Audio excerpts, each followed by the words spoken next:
He offended half my wedding, and I think he's dating my wife, but it sounds cool when he says it.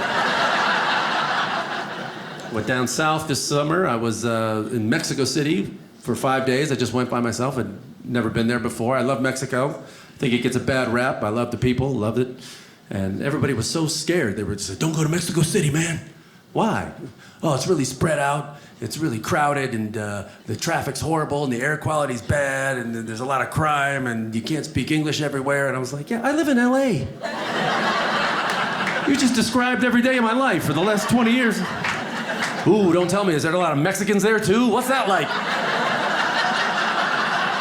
Gee, I hope I understand the food. What is this, a taco? Am I saying that right? Taco? Is that interesting?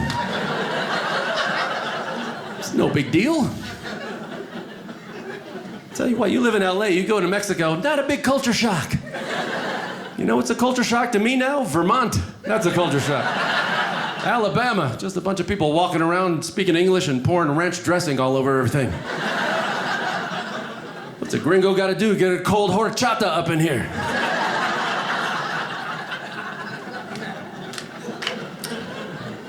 Where else was I had a far trip last year. I went to Australia. Anybody been there? Yeah, it's fun, boy. I love Australians. They're just tan Canadians who surf. That's all they are. And again, no one hates them. They get away with anything. Australian guy, these are the least politically correct people you've ever met in your life. They just say anything they want. Blah! They don't care. And they get away with it with that cool accent. Here's something an Australian guy's never done before telling a filthy joke in public. Never done it. Just blah, just says it. He just covers it up. Ah, no worries, mate. Oh, well, that's fine then, I guess. He offended half my wedding, and I think he's dating my wife, but it sounds cool when he says it.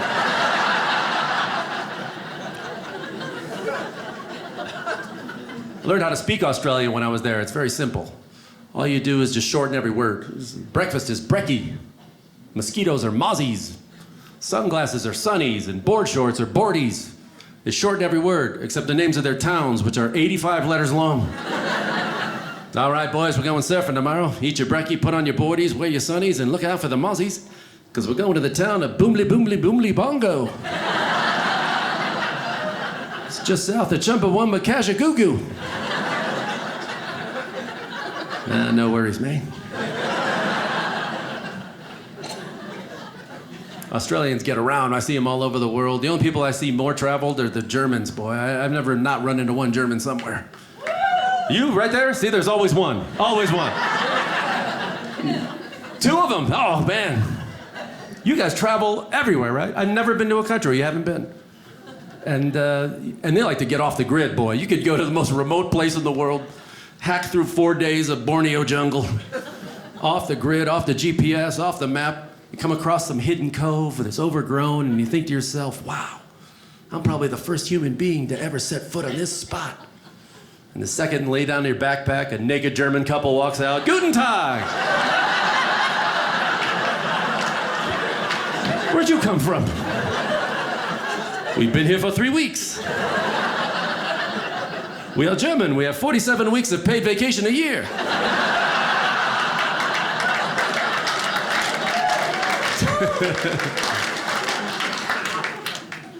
Boy, those Germans love getting naked outdoors in public, boy. Woo. They see a body of water and those shorts are down. It's good to be natural outside, yeah. Yeah, sir, this is Disney Water Park. If you could just pick those shorts up, you're scaring the children. I don't want to put too much pressure on you because I just had the greatest gig I've ever done, the most rewarding. I just performed for the troops. And it's amazing, just getting there. That's the hardest part about going to perform for the troops. You have to just get there. I had to go all the way from Los Angeles to San Diego, and woo, rush hour, huh? Wow. For giving out medals, come on now. They're so young. That's the thing. When you meet them in person, the troops, you forget how young they are. They're just kids. And they were so enthusiastic and grateful we were there, and they wanted to pay me, and I wouldn't take it. I just took some cookies. These were Girl Scout troops. Did I mention that? I probably should have. Sorry. I always bury the lead on that. Sorry. Still, heroes. Every one of them. Every one of them, heroes.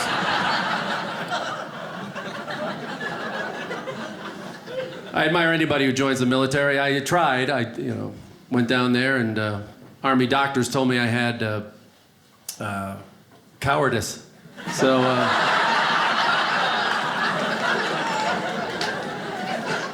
Apparently that's not what they're looking for in the service these days. Told me to stick with comedy, so I do.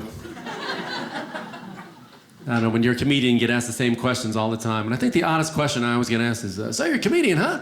You like it? Yeah. I wouldn't be up here if I didn't want to be here. Generally, this is not one of those jobs your parents force you into. Never hear a guy up here complaining, yeah, I wanted to be a doctor, but my old man. Comedy, comedy, comedy, comedy, comedy, comedy, comedy. I was the only kid in Little League with big floppy clown shoes.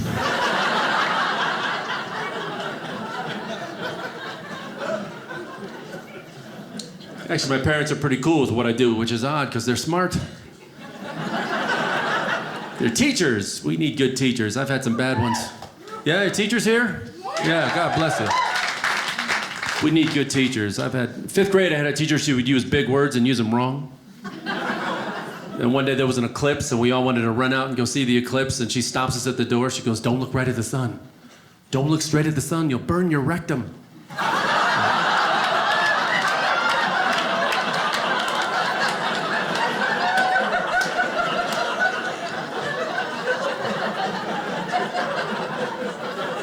I said, lady, I think you're looking out the wrong eye. All right. High five, up top. All right, yeah. I'll find my own way to the principal's office. Thank you very much. I know where it is. I was at the principal's office a lot because I had an attitude problem. And here I am. Yeah. My parents taught science, which was my worst subject ever, but I got an A on every science project. Why? I had help. You always know the kids who had help because everybody else is walking around with little paper cups with seeds growing out of them and cheap clay volcanoes. I'm over in the corner in a lab coat doing gene therapy.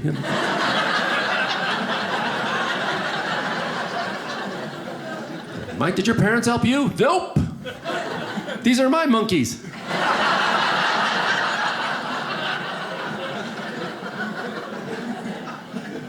If your parents teach, they always try to sneak little lessons to you all day when you don't know you're learning. This happened to me. It's a true story. My friends and I were about 8 years old, found the frog on the side of the house, showed it to my dad, and to give us a little science lesson on the spot, he dissected it in the front yard. Looking back now, kind of weird. But at the time, really cool. An 8-year-old boy with guts and things. It was great. I learned a lot that day. Namely that my dad had a little reputation in the neighborhood after that. It was a long time before anybody's dog pooped in our yard again, I'll tell you that. That's it, Fluffy. Do your business. Ooh, not that house. Holy cow. There's Dr. Frankenstein in that house. My mom was a research chemist. She actually worked on a cure for cancer, which is hard to live up to, I'll be honest. I was calling her from the road. Hey, Mom, how's it going? Oh, really good. We're doing gene transfer experiments with the simian virus, hoping we can isolate a DNA, work on a vaccine. What are you doing, Mike? I'm at the Chuckle Barn in Toledo. I get free chicken wings. How's my monkeys?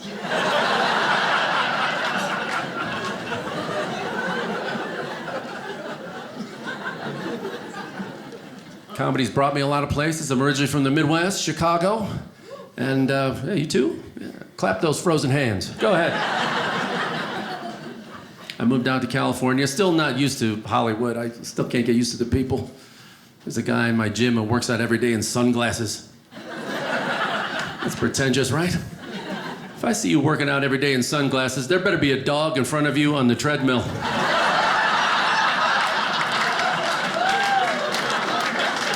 How's my heart rate, boy? Is it good? That was my impression of a blind guy. I shut my eyes. Actor.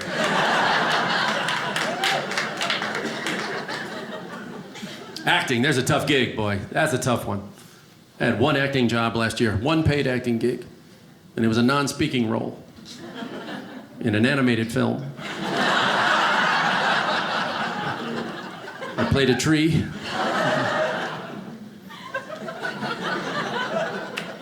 Everybody's broke in Hollywood, but no one wants to act broke. You got these friends that are broke snobs. You know people like that? They got no money, but they'll turn their nose up at free stuff like they're too good for it. And a friend like that drives me nuts. I'll go, hey, man, I got us free tickets for that concert you wanted to see. Free tickets! And he goes, yeah? Where are the seats? Where are the seats? Well, apparently they're in the ungrateful bastard section. Where are the seats? I'll tell you where the seats are. They're 30 miles closer to the stage than your house. That's all you need to know.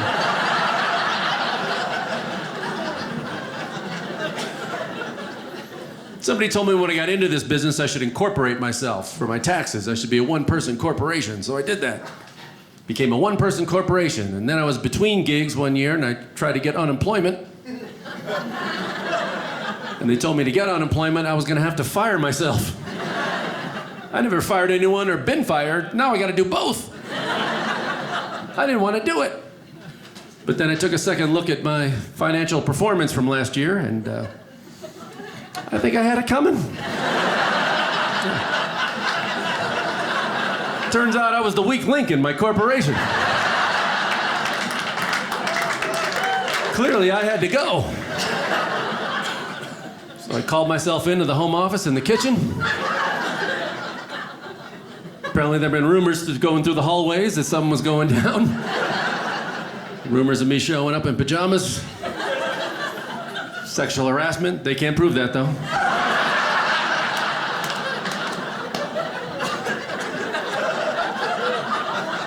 And then I did it. I let myself go. I didn't take it well, I'll be honest. I'm not proud of this, but on the way out, I stole some stuff. I did.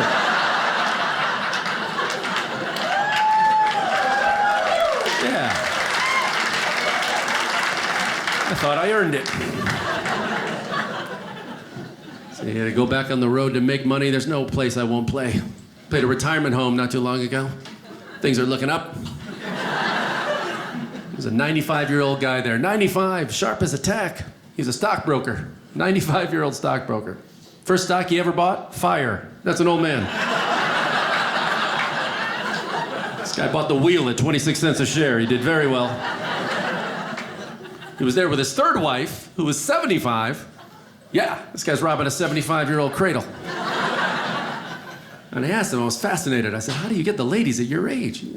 He goes, hey, as a man, the longer you live, the better your odds get.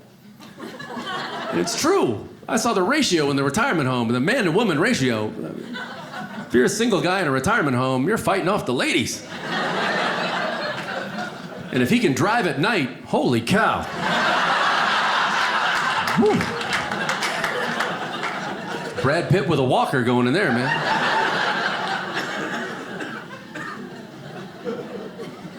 I'm feeling age already. I'm starting. I got this. Got my first pair of reading glasses. Woo! Yeah! Yeah, you got them? Yeah, sure. It's a proud day in a man's life. Go down to the drugstore, get the 3-pack. That used to mean something a lot more fun when I was a younger man, but now, nope. Got them all over the house, right there. And fellas, I don't care how cool you think you are. These will take all the cool right out of your game, right there. I don't care how smooth you think you are. You put these on and your back starts to hurt immediately. Hello, ladies. Ooh.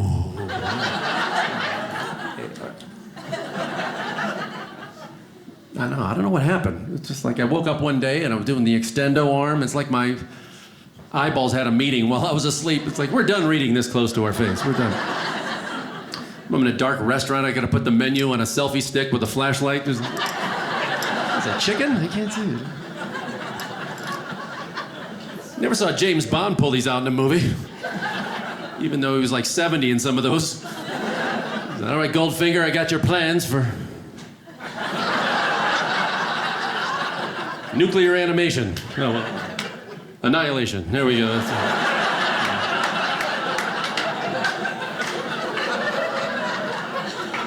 Cannot be cool with these. First night I had him, I went to my local restaurant, and I've known the owner for years. He's an older guy, and he saw me put him on. He went, ha, ha, ha! You finally got the magic glasses, huh? I said, well, they're not magic. They help me see it. He goes, oh, no. Those glasses have superpowers. I said, really? He said, yeah, when you put them on, you become invisible to young women.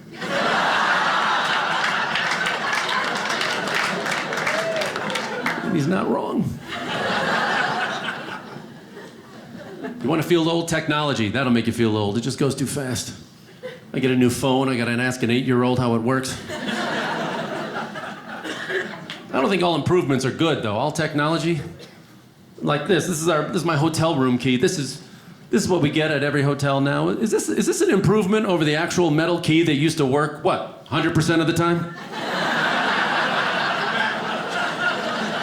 When you check into a new hotel, how many swipes on average does it take for you to get in the first time? My over-under is about 700 swipes. It never works. It's always the same scenario. I'm exhausted. I just want to go to bed. Been traveling all day. It's like, finally, we're here. Boop, red. What the? Flipping it over, rubbing rabbit's foot on it. Nothing works. Now you're stuck with your bags in the hallway. You gotta go take the death march back down to the lobby. 10 other furious people in line holding their cards. And what happens when you get up there? They flip it on you like you're the bad guy. Like you're the idiot. Yeah, my key's not working. Did you swipe it more than once? No. Didn't think of that. Nope, I'm a one and done kind of guy. My car doesn't start on the first try. I just get out and walk to Poughkeepsie. That's how I roll. Did I swipe it more than once? Yes, I swiped it 1,000,000 times. It doesn't work. And this is my favorite one. Do you have a phone in your pocket? Yes, it's the 21st century. We all have phones in our pockets. Babies have phones in their diapers. We all have a phone. Your amazing key can't handle a phone? Then I thought about it. I got this giant phone because my eyes are going.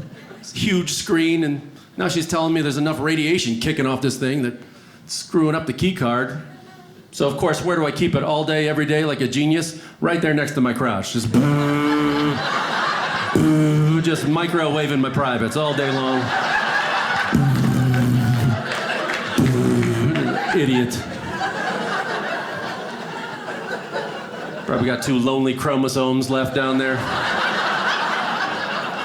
Just whiling away the end of their days watching big screen movies in my pants.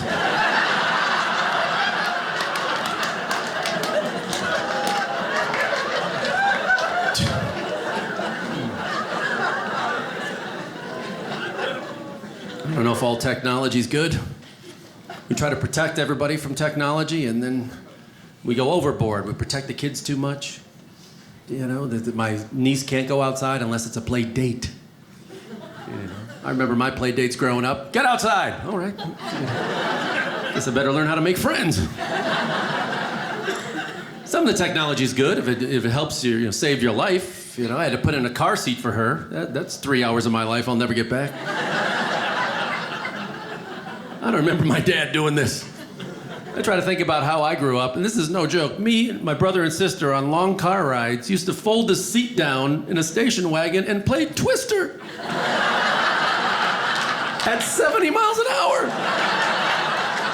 Just 3 tangled projectiles ready to rocket through the windshield at any moment. My dad's driving with one knee, taking a turn. Oh, was that right hand red? I got it.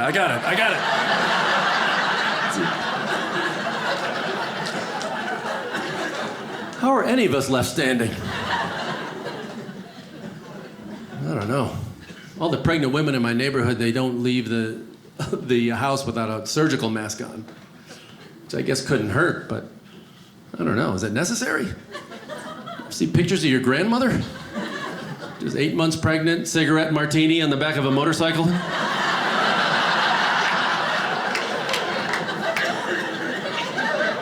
Somehow we survived. I don't know. I thought by this point in my life I'd want children, and nah. I like them when they're little. It's just the thought of having a teenager. That's what scares me. Some punk with a bad attitude who thinks I'm a nerd. I don't need that. If I'm going to hand over all my money to someone who doesn't want to be seen with me in public, I'll call my agent.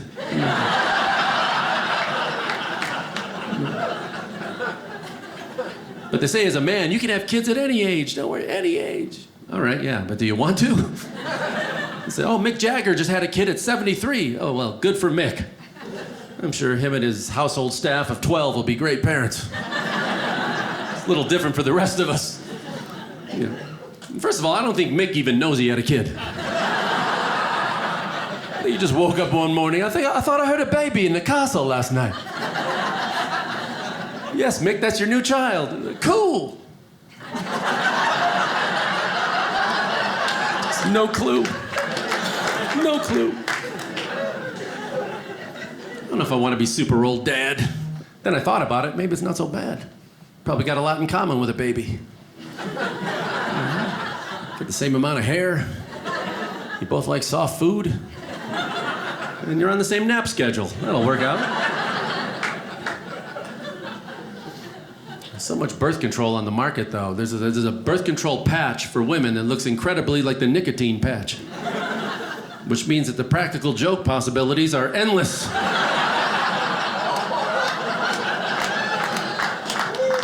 Imagine that, your buddy's trying to quit smoking, you switch up his patch on him. He thinks he's getting his nicotine dose, really he's getting that daily estrogen hormone cocktail just pumped. That's good, clean fun right there. Hey, Dave, I thought you quit smoking. Yeah, I'm on the patch. I don't think it's working. I cry a lot more.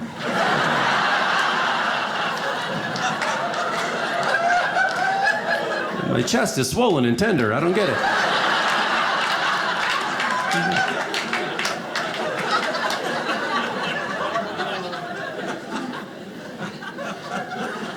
I don't smoke. I try to protect my lungs. I had a little scare in Alaska this summer. I was working up there, and it's beautiful up there, just like the nature. It's amazing. I went on a hike, and after about 15 minutes, I was like wheezing, and I couldn't get it.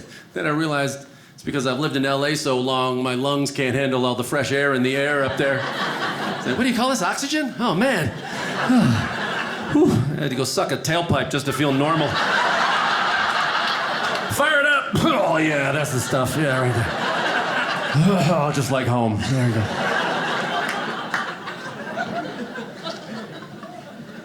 Alaska's a wild place, man. It's an interesting kind of person that moves up there. You know who moves to Alaska? People who think Idaho is too diverse. That's who moves.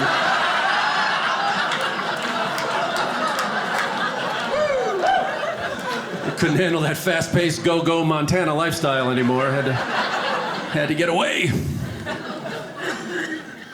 Got to have the salmon when you're up there. They don't give you a choice. They're just jamming it down your throat every 5 minutes.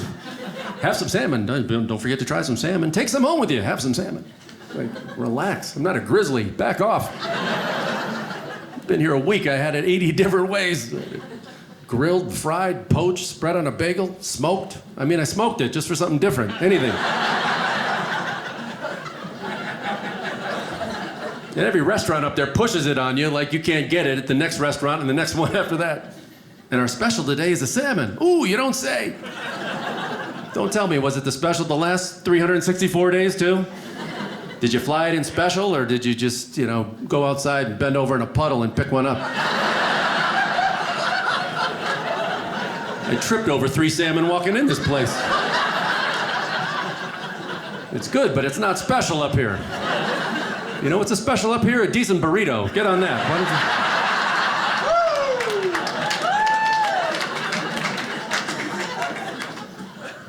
you... But I was up in Alaska working. I was up in Canada a lot this summer. I love Canada. It's a beautiful place. Nicest people in the world. I was in the Vancouver airport. I asked a Canadian guy, to look over my bags while I went to the bathroom. Came back, he had ironed my shirts. Nicest people. Why aren't they nice? I mean, my gosh, nobody hates them. That's why they're so nice around the world. That Canadian passport is like a get-out-of-jail-free card. I asked the guy, why do you put Canadian flags all over everything you own? We don't want people to think we're Americans. Oh, man. But I get it, you know. Kidnappers will let you go if they find out you're Canadian. Send a ransom for the American. Ah, bad news, boss. Turns out he's Canadian. What? Let him go. Can't kidnap a Canadian. We're terrorists. We're not animals. What's the world gonna say? Besides, what do we get for him? Loonies, toonies, syrup, helmets, hockey sticks? Who cares? I love going up there. Canadians making me care about curling every 4 years in the Olympics. Seen this crazy sport? Shuffleboard on ice with rocks and brooms. What the heck am I watching? And yet after 10 minutes, every time I'm shouting at the TV, sweep it, sweep it! Oh, come on! This guy sweeps like my grandmother. Sport came from Scotland. I don't know how bored they were around that ice fishing hole. Fergus, slide me that rock, eh? There's too much snow. Well, get the brooms, lad.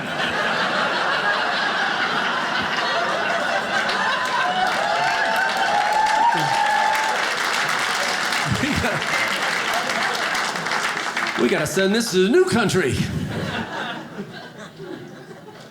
I had the national dish up in Canada, Poutine. Have you had that? Oh, man, delicious. If you don't know what poutine is, think of the last thing your doctor would ever recommend you eat, and then pour gravy on it. That's what... Just a big pile of French fries with cheese curds and beef gravy. Yeah. If you get the deluxe version, they just sprinkle the shredded remains of your cardiologist report right on it.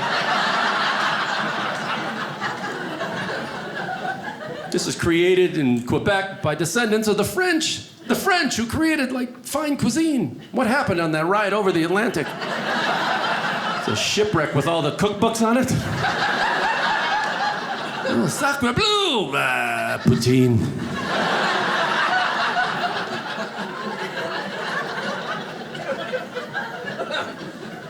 I don't think I'll ever stop traveling, though, although the airlines might beat it out of me. We take so much abuse from airlines we wouldn't take from any other business. Oversold flights. Oversold. Yeah, we just sold too many. Sorry.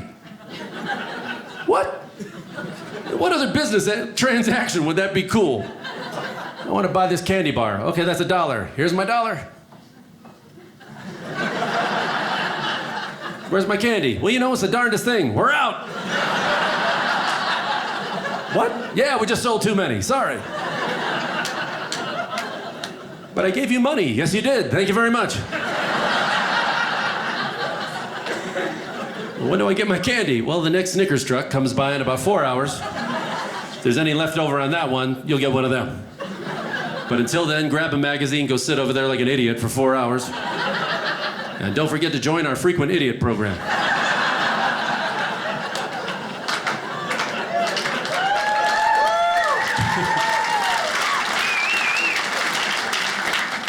Security, that's the worst, right? Because it's never the same at any airport. It's never consistent. In the same day, I could go through one airport, they'll make me take my shoes off, my belt, my wallet, and give me an MRI and a colonoscopy. And the same day, I could go through another airport, I could be wearing a suit of armor. It's like, I'm good? All right. No consistency. Toughest security I ever had, Israel. I don't know if anybody been there. Oh man, 4 hours. 4 hours in security. Asked me all these questions, searched my bags, went through my clothes. They took out my phone and looked at the photos on my phone. And now that I know they can look through your photos, you gotta put one naked shot of yourself in there, don't you? Just one. Just slide it in there with the tourist shots, you know. Right between the Wailing Wall and the Jerusalem, you just coming out just... out of the hotel showers. That can't be illegal, right? Picture yourself on your phone? I didn't tell you to look at it. Don't judge me by my screensaver.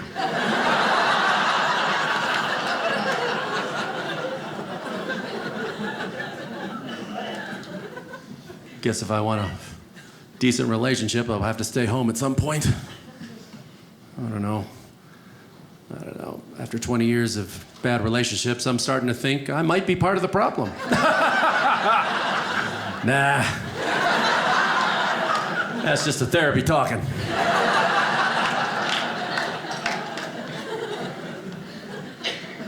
My ex told me I had intimacy issues, as if that's any of her business.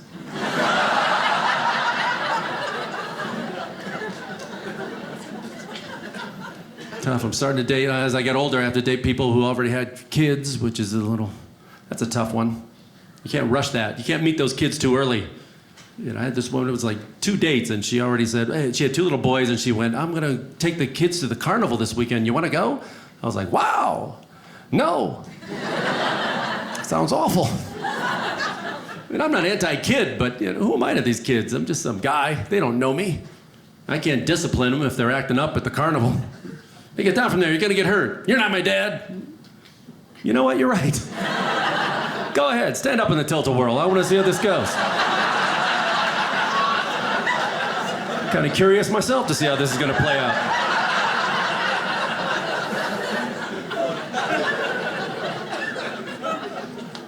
I've dated all types. Went out with a vegan, and that was once, I think. Couldn't figure out what they could eat or not. I couldn't. As far as I could tell, a vegan could have like chickpeas and cotton. That was it. You'd have some hummus and wash it down with a tube sock or something.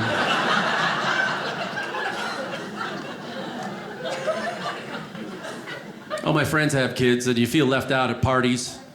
When everybody's got their phones out showing photos of their kids, So if you feel left out at those points, just do what I do and just show them photos of single person stuff that they can't do anymore. And just go, ooh, look, this is me sleeping in on the weekend. Yeah, what do you think? Oh, this is me and my white carpet. Yeah. Ooh, this is my favorite one. This is me leaving a bad relationship and still keeping my house.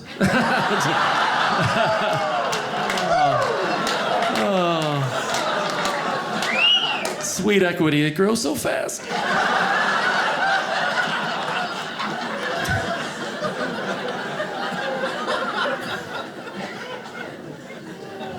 Key is to find someone with the same sense of humor as you. That's an important thing. And humor is an effective way to get yourselves out of uncomfortable situations. Case in point is a true story. And there's times to use humor, when not to, and when you can, like, say, airport security, bad time. And meeting a date's parents for the first time, another bad time. Hence this story. I went to this woman's house to pick her up. It's our first date, and she had just gotten divorced and had to move back in with her parents, which happens, I don't care, whatever. But she's running late, and I meet her parents, and I have to sit in the living room with her parents watching TV, like prom night. It's just really awkward, and they were nice enough, but weird. And they're watching TV. There's a TV in the room. There's a movie on, and this is a romantic movie. A very romantic movie. And this uncomfortable scene comes up with 2 men. Yes, and it's very tense and weird in the room. Kind of like now. And I'm sitting there and no one knows what to say. It's just a weird vibe and it's just tense and weird. And I just thought to myself, what better time for a joke? They didn't see it that way. Because it's very weird, tense, and awkward in the room. And these guys are on the TV and I just go, wow, that takes me back.